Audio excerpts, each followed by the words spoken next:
Hey there, hope you are having a good week. This is Andrea Shura again with North Carolina Cooperative Extension, and I hope that your journey with this PhytoRx program is getting easier and better, and you're learning some new habits and things that maybe you didn't think about before, or maybe you're just giving greater emphasis to while you're in this program. So some of the habits we've talked to in the past is changing out your animal sources of protein to some non-animal sources of protein. We talked about swapping out your fat to some heart healthier fats with using olive oil. We talked about eating more fruits and eating more vegetables. And then last week we talked about snacking on nuts and seeds. So I hope you've taken some of these and are putting them into place. And today we're going to talk about eating whole grains. And when I think about whole grains, or when people talk about whole grains, they're like carbs. I don't need carbs. Carbs or carbohydrates, I'll call them carbs a lot of times, but they get a bad rap because people think that's what makes people gain weight. Well, it can, but most of the time, the carbohydrates that people are talking about in association with being unhealthy carbs are super refined or super processed carbohydrates. So we need carbs. Our bodies need carbs to function.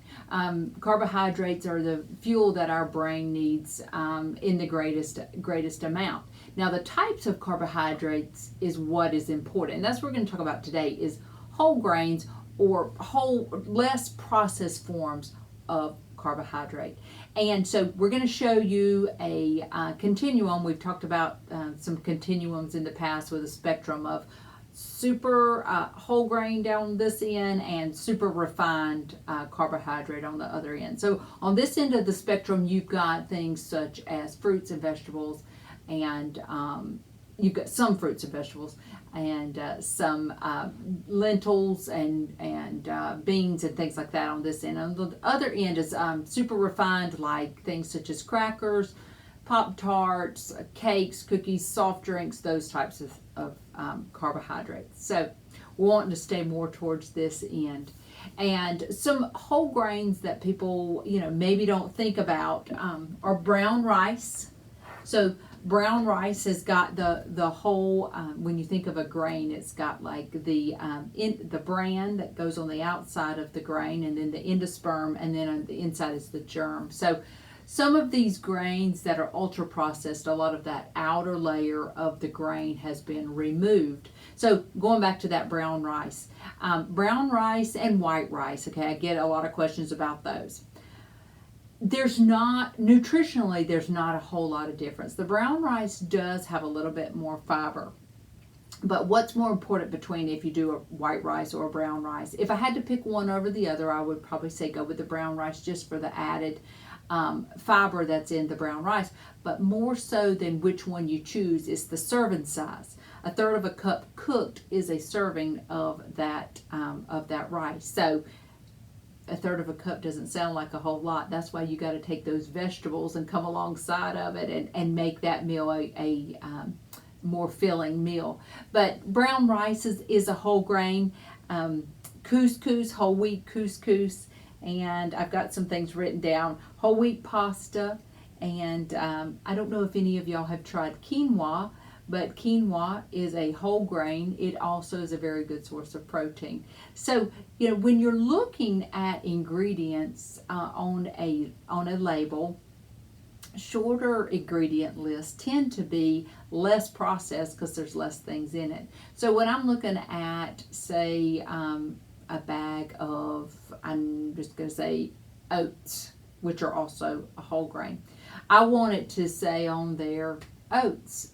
Or if I'm looking at bread, whole wheat bread, I get this question a lot. Which bread is the best? Well, there's so many out there I can't really keep up. But what I do know is when you look at the label, you want it to say whole wheat and not like refined whole grain or something like that. You want it to say whole wheat flour or something like that. You don't want it to say enriched and different things because that means that it is more processed. So again, I'm not saying don't eat any processed foods. What we're going for are minimally processed foods. So I think it's going to make more sense when you look at the continuum to focus on those types of of foods, but I will tell you that your carbohydrates that you need the most of are the ones that are the least processed.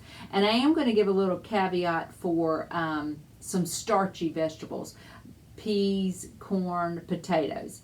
Not saying that you should never eat those, but those are your more starchy vegetables, so we want to eat those a little less.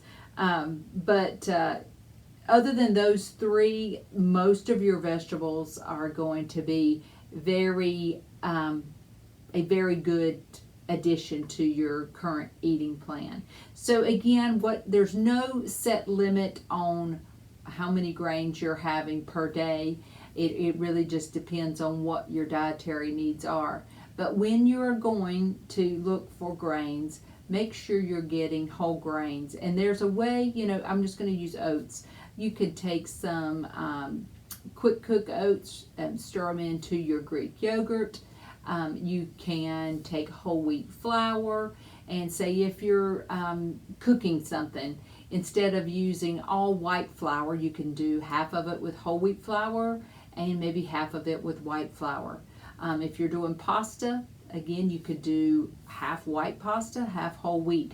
These are just some ways that you can get some more whole grain into your eating plan. So we've only got one more video after this, and this one's going to talk about eating or incorporating less sugar in your eating habits. So stay tuned for that one, because I think that one's a challenge for all of us, and I would be talking about that right around Halloween. So anyway, we're going to talk about that next time. Take care.